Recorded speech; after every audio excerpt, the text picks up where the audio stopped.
blueprints. You probably can't hear me. I'm really just here to show you the ride. I swear I'm never gonna do it this good again. Damn. Anyways, see you when I get home. Alrighty. Hello, welcome to Blueprints. I would tell you to grab your tea, but I am not allowed. Originally, this video was gonna be about like what I read in February, which, spoiler alert, was not much because there was a lot of non-reading work that I had to do this week. I don't know how I feel about these earrings. Leave it alone, Ismatu, leave it alone. But there were comments on the last Blueprints that I wanted to address because you all seem really lovely and concerned for my well-being. Also, thank you for all of your loving wishes for Ramadan. I also hope that you have a merry and wonderful Ramadan yourself if you are observing. The sentiments went something to the effect of, Ismatu, as much as I enjoy your videos, you seem really tired and you don't have to make videos for us when you're exhausted. You should just like prioritize yourself. Some people suggested that I make them for my friends and family instead of introducing them to, you know, the general populace. I appreciate that you all are so, I think it goes beyond care for my well-being, because I think that you can care for someone and also desire to exploit them at the same time. I think that this speaks to a genuine kind of love that we are fostering through Etherspace, which makes me very happy because it's something that I regularly conceive of as not very possible. That it's very foolish.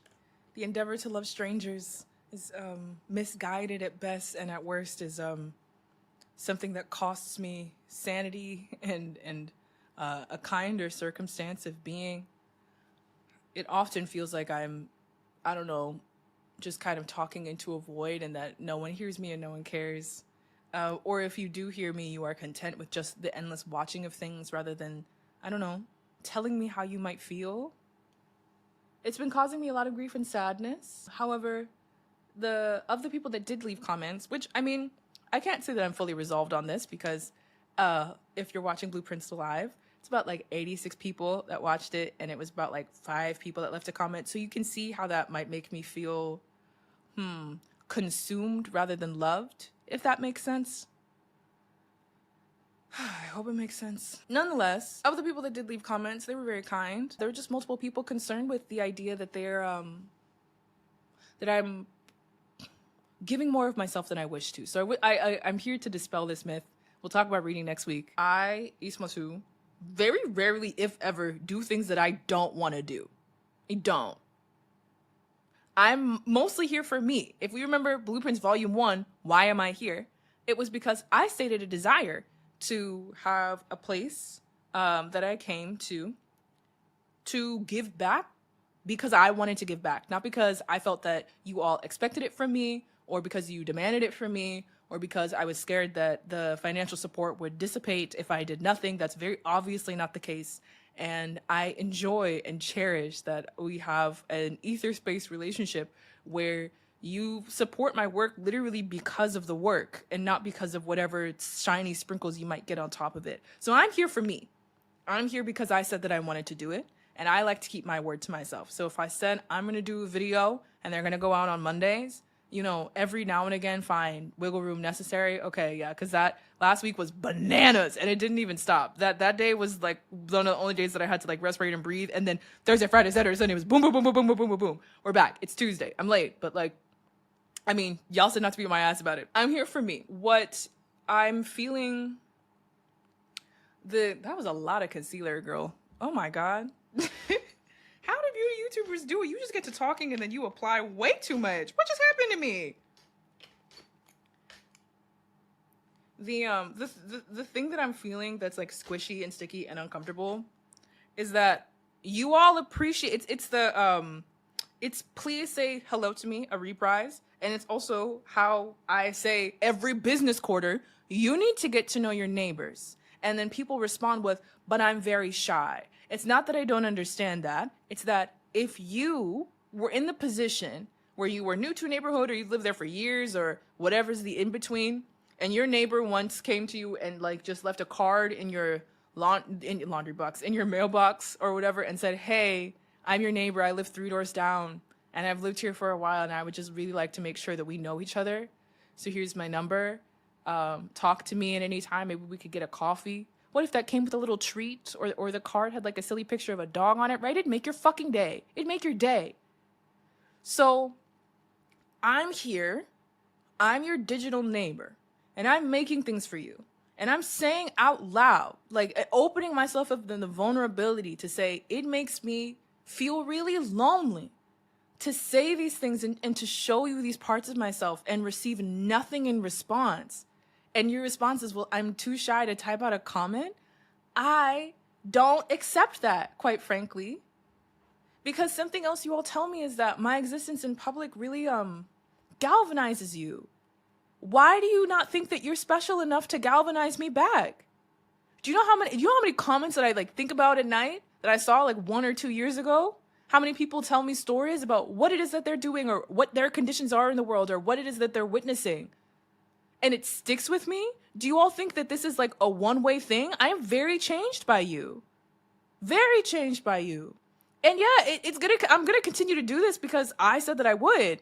But like, absolutely, it makes me sad. It makes me sad that me, as your cyber neighbor who is actively soliciting, yes, I literally do want to hear from you, that that'll just stop it. Well, I'm too shy. Yeah, it makes me sad. It exacerbates a feeling of loneliness that I have because I think as revolutionaries or people at least trying to be, that entails the courage to try things that are difficult, right? Doesn't it?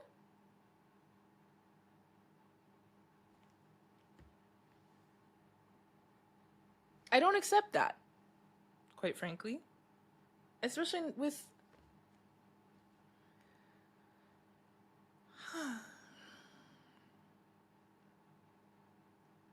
It feels like you all think that I am something different than you all are. And I'm not. I am also shy, pretty socially awkward. Socializing is a skill that you learn and not necessarily something that you were just like born and graced with. I am not of the variety that was just like born and graced adept at socialization. It's something that I had to learn. Video making, talking to a camera, hoping that the people on the other side of this hear me in sincerity and building up the courage, that sort of courage.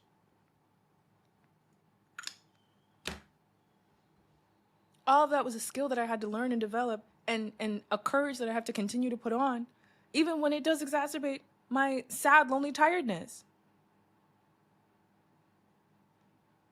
I don't have to be the only one that puts on some cyber courage and speaks. In fact, all of us would probably be better if more of us participated in this. Anyways, oh, it was so much concealer. Now I gotta put on a little foundation. Lord. This is why I'm in political education, because beauty YouTubing is a science that I just don't and cannot understand. In terms of whether I am exploiting myself making videos while tired, quite frankly, this, where I was in the blue and in the pretty makeup, was far more exploitative on myself in person than when I was just like tired lying down making a video was. And that's because I don't mind being tired.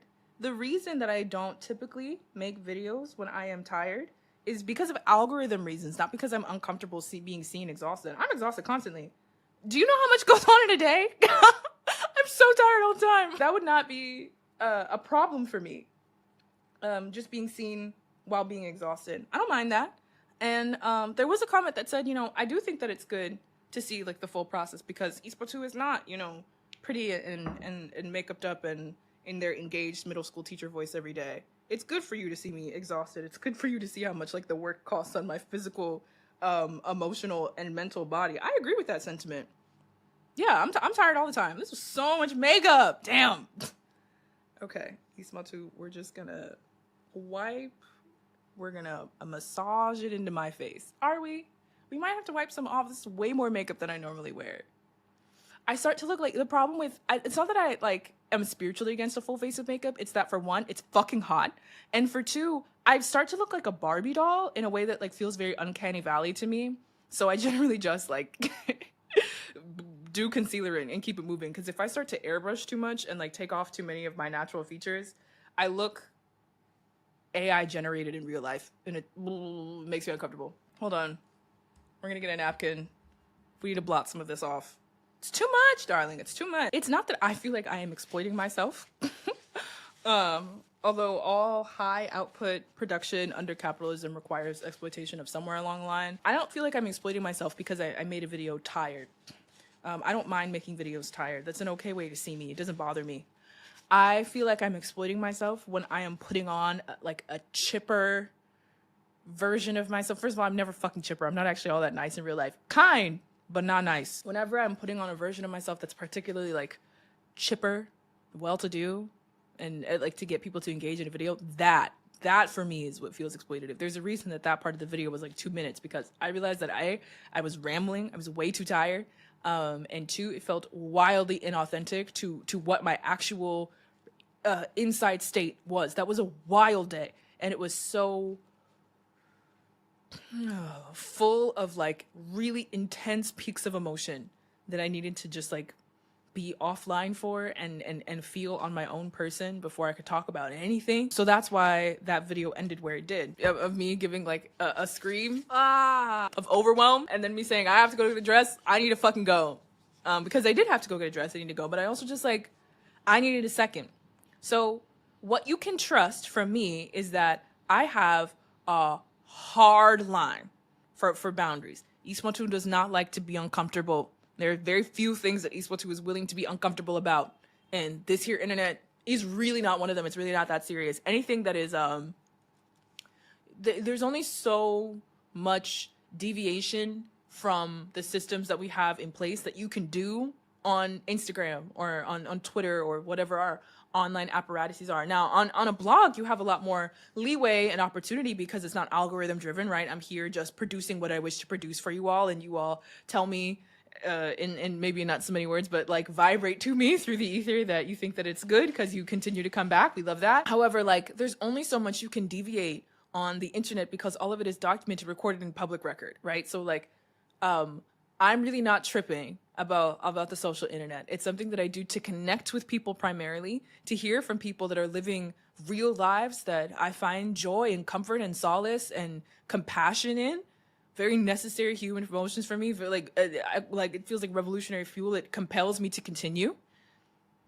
But I am not about to make myself like ideologically, personally uncomfortable for the purposes of like finding something to share. You can trust that I will not be doing that. I don't even like to share with my friends.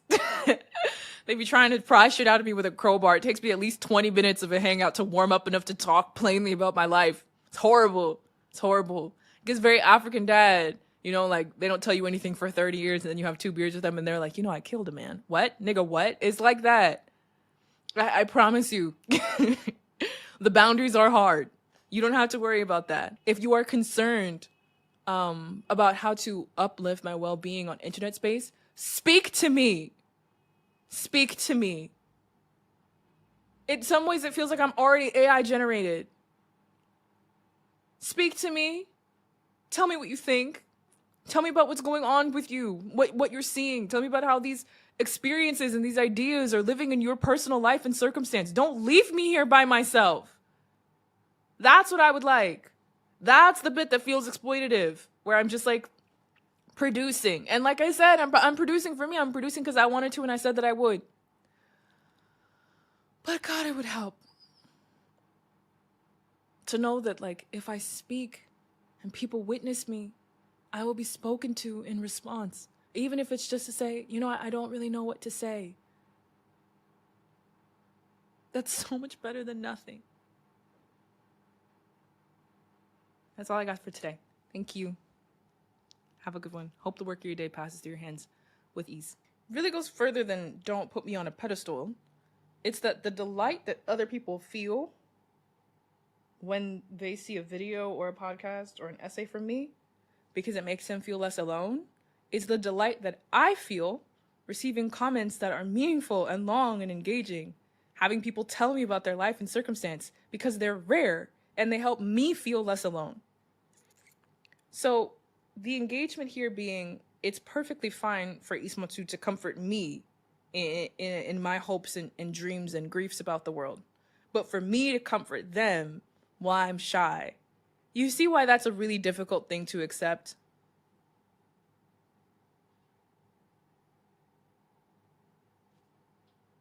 There's gotta be, I mean, I've never known love without reciprocity.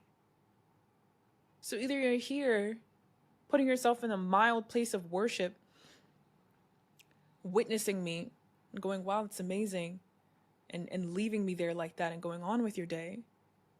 Or you engage me like a real human being. A real being. I don't know that I fuck with the idea of humanity all that much, but just like a real person. A real living, amorphous, touchable thing. Someone that you can imprint and change.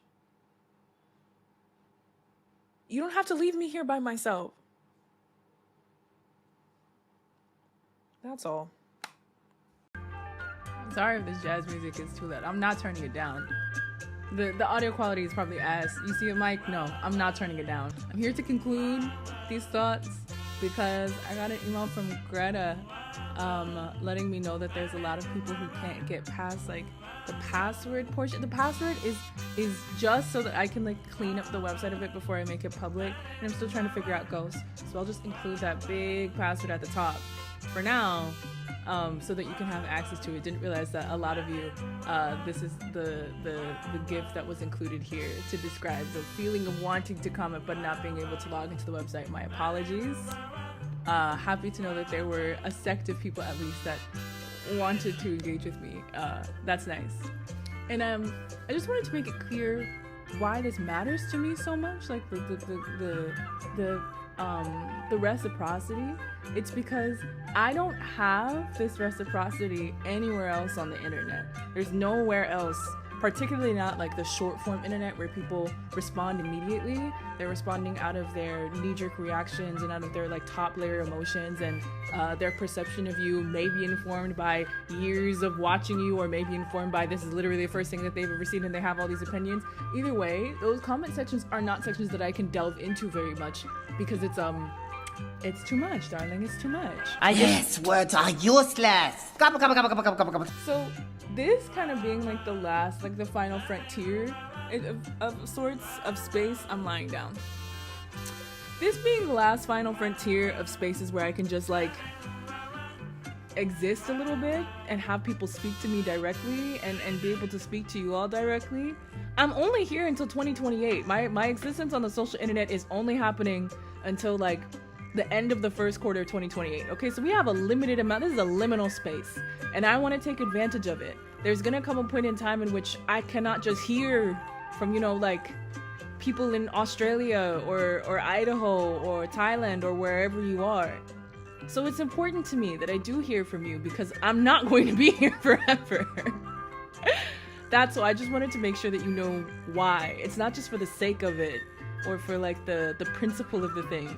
It's because there is nowhere else that we can interact like this. Like there's a beauty in ether space and cyberspace that I feel like we are not taking full advantage of at all. So shout out to Greta. Thank you for your email. I appreciate it. I'm so tired. A third post-editing clip? Yeah, 'tis I, the Frenchiest fry. This is up to date if you're watching live. It is Monday, August 11th. This will come out on Tuesday. Late, sorry. I felt the need to couch this because I know from being on the internet now for 3 years that everyone always thinks I'm talking to them directly. There will be a lot of people that watch this now that it is released like from the archives to general consumption. That will feel very personally affected by the words that I left here, which is that you all watch me and say nothing. And that was a specific critique for this blueprint space of like over 80% engagement, which means that Blueprints goes out on a newsletter. That newsletter can be found at ismatu.fm. There is no longer a password. Go enjoy, peruse, etc. When I send out an email, I can see how many people open it. I can see how many people click on the link for the comments, and yet no one will say anything. And that was beginning to drive me to a point of like near manic desperation of like, you don't understand how much it sucks to speak and know that people are listening to you, yet be received in silence. There's something I called the shiny dust syndrome, which is that the person on stage, in this case it's a digital stage, but digital stages matter a lot to us. They convey importance and gravitas that I don't necessarily feel about myself, but that you all feel about me because you're watching me from wherever you are in the world on a screen. That person up on stage is shiny and important, and that they could not possibly care about what it is that you have to say or what you think, even if those things are just like, I don't really know what to say or you don't really know what to think. And that is not true. That's the part that's a universal lesson. So in terms of people watching and saying nothing, that may or may not be true depending on who you are when you're watching this. But in terms of the idea that I just like magically would not care about what it is that you said or thought, that is not true. The reason that I am here is not just to create. First of all, I'm not a content creator. I don't fuck with that. That's just not what I am. I'm an artist. I'm a damn good artist, and I'm a revolutionary.